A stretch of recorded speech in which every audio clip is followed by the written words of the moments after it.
Hey everyone. So, do you guys feel like you voted for the right person? Do you feel like Donald Trump is the right person? I'll be honest. Um, I don't feel like he's who I voted for. There's a lot of shit going on in this country. I voted for solutions for Americans, not to sign up to be Israel's bitch. Anyways, guys, let's go ahead and check out Nick Fuentes and what he has to say about this whole MAGA movement and pretty much where it's headed. Is this how MAGA dies? And think about it. And on some level, here's what's really sad. You want to know what's really sad? On some level, there would be so much more good faith and goodwill, or maybe even a willingness to give Trump the benefit of the doubt if things were going differently, but they're not. There are no mass deportations. 50-year mortgages, H-1B visas. We need the labor, they say. 600,000 Chinese students. We're bombing Iran. We're bombing Yemen. We're building a military base in Gaza. They're getting ready to give Israel $40 billion more dollars.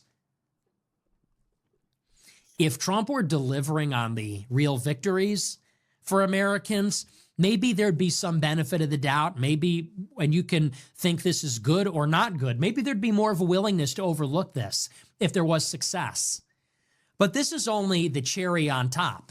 This is only the best part. Not only are we not winning, the deficit is exploding. Corporate tax cuts for the rich, bombs in Iran for Israel, foreign aid for Israel, foreign aid for Ukraine. It's endless like this. The cheap labor for agriculture and cheap labor for big tech. It's endless. The failures are endless and they're piling up. It's that, and then on top of it, there's no transparency and rampant corruption. And obviously these things go together. And yeah, I feel like Trump is not doing enough. And I think the cherry on top for me is not releasing the Epstein files when clearly his fan base, the whole MAGA movement, we want to have that released because if you don't, if you have something like that and you don't release it, that means you're actively protecting pedophiles. And that is crossing the line for me. That's a broken promise. It tells me that your priorities is not helping Americans who's been victim of like sex trafficking. Like there's literally no fucking excuse for that. Anyways, Nick is gonna go ahead and talk about Jeff Epstein and Trump, and I'll take it from here. Let's go, Nick. Let's go. Hey. Here's the problem. And anybody that tells you that, tell them this. If this is a distraction, then why doesn't Trump release the files then? If Trump is innocent, maybe he's named in the files, but it's not criminal. Maybe he's named in the files, but it's not damning. If all it is a big circus and it's just meant to distract from Trump's important work, then why would he not release the files himself? He runs the DOJ. He runs the FBI. If he picked up the phone and called Pam Bondi, she would do it. If he called Kash Patel, he would do it. The files are under his jurisdiction. He has the power to release them. So this doesn't really work. You can't say it's a giant distraction and the only reason they want to release the files is to hurt me.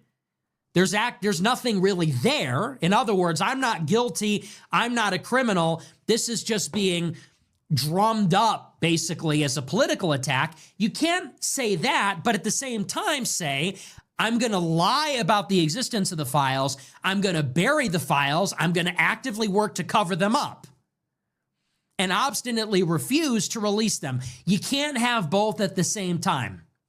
If you're guilty, you're covering them up and we need a valid reason why they're being buried. If you're not guilty and it's just political, then you need to disclose the files and release them. And then there is no political attack. But you can't have it both ways. That much is obvious. And that's the problem. And this gets to the fundamental issue.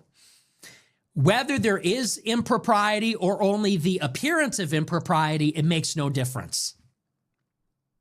Trump campaigned last year on disclosure, on transparency. His words, not ours. He made the promise. We didn't. He, and by the way, his entire group, Don Jr. and Fox News and All these conservative activists for like 5 years, all they did was talk about Epstein, Epstein Island and the Epstein list and the Black Book and Bill Clinton. They did that for 5 years. Ever since Epstein died in 2019, this has been the line right up through the last election. And Trump promised to that end, I will be different.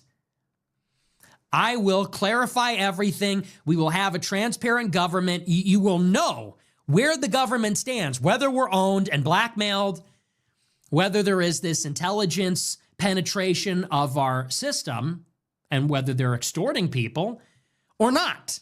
And that's really kind of important about the legitimacy of our government. He promised that. And then what we have seen basically ever since is obstruction, lies, and cover-ups. Think about the timeline. He says he'll release the files. He gets in, and there's this big show of releasing the files. He appoints Anna Paulina Luna from the House to oversee the process, and it's fake. Then they do this big binder release photo op at the White House with DC Drano and the idiot Mike Cernovich and Jack Posobiec, the goof, and Scott Pressler in his cowboy boots and ponytail. Do you remember that ridiculous demonstration? And all these people are out there outside the East Wing with their binders for the photo op. Oh, look, we're most transparent admin in history, by the way. And it's BS. The whole thing's fake. No files, no disclosure. Everybody quickly realizes this. They say, wait a second, upload what you gave them in the binders to the internet, which they then did. And then people comb through the files and they determine there's nothing new in them. Jeez. So then people say, what's really going on here? You appoint a congresswoman to get to the bottom of it. You do this big disclosure. It's all fake. The FBI and the DOJ respond, the files are on our desk. Then, in May, Trump tells the FBI, go through the files, look for my name, because he knows it's there. They tell him it's there. In July, this is the best part, Bibi Netanyahu visits the White House for the third time on 7/7/2025. It's I'm a not second making this house up. at that point. Google the timeline.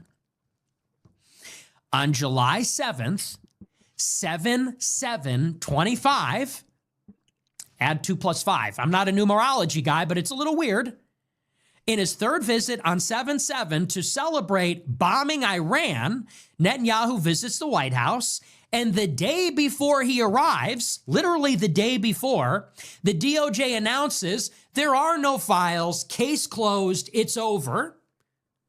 Trump, for 3 weeks, engages in damage control. He orders the Speaker of the House to close Congress so they don't get forced by Thomas Massie to compel the release of the files. And now here we are 4 months later after the longest shutdown in history, and we see there are files. Trump's name is all over them. He lied. And now 100 Republicans are going to defect and vote in favor of releasing the rest of the files next week. This is a crisis of Trump's own making. You have no one to blame but yourself. You can't blame your own base for asking you to do what you promised to do. You can't say that your base doesn't see the bigger picture or they're conspiracy theorists. Absolutely. If you played into that for years, which you did, the chickens have come home to roost now. They leaned into this stuff. They promised it. And you could say they bit off more than they can chew. Then you lied brazenly and openly. You tried to trick people. It didn't work. And now the chickens have come home to roost. Yeah, it's absolutely right. At this point, in my opinion, it feels like Israel first. And I am not fucking cool with that. Anyways, guys, I want to know what you guys think. Do you guys think MAGA is dead? Do you think there's any hope for turning this around? Anyways, just leave a comment. Let me know what you think. Like, subscribe, share, and join the debate. And let me know what you guys are honestly thinking. Y'all take care. See you on the next one.